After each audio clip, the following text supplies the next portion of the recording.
Apple moving its iPhone to India. They're finally getting the message. Coming up here in the jog.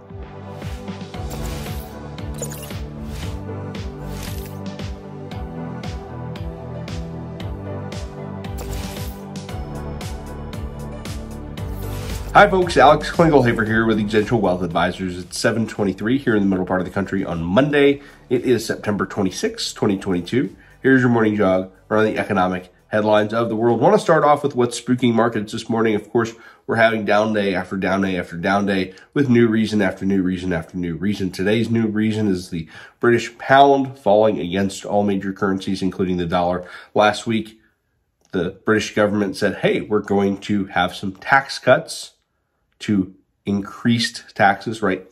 They're going to have some taxes come in. They're saying no more to that.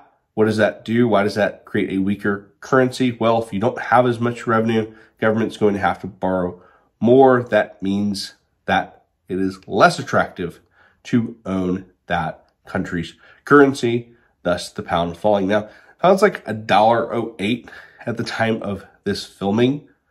You know, that's pretty much the weakest it's ever been. I think it touched 1.05 earlier this morning.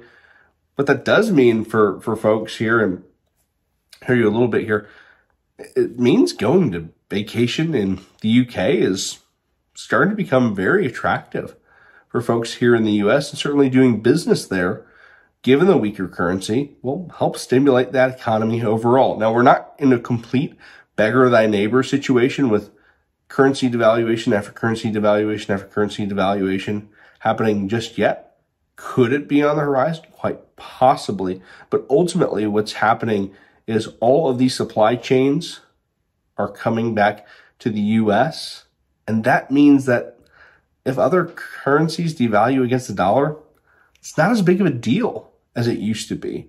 Because most of that manufacturing is coming back to the Western Hemisphere. Most of that manufacturing is coming back to the US, is going ex-China, is shortening global trade routes. And that just makes currencies changes just a little bit less important. Speaking of supply chains making moves, Apple talked about it off the top of the show, moving a small piece, about 5% of its iPhone production to India. Looks like they could be moving up to a quarter of it by 2025.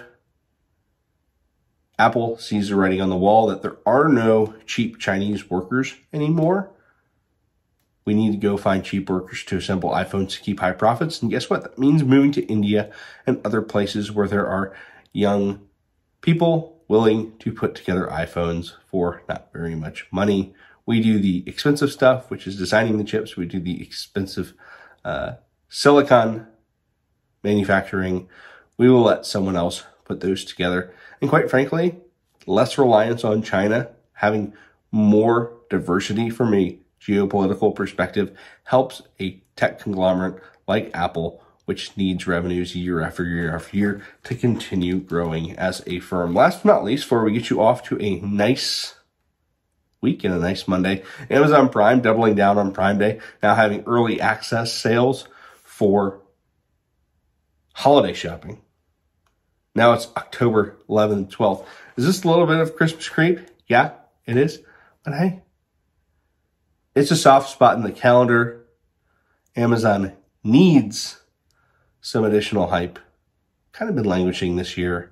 Let's see how Prime Day number 2 works out for them. As with many events, it's probably going to be a big success. If you want some additional info throughout the week, feel free to find me on the internet.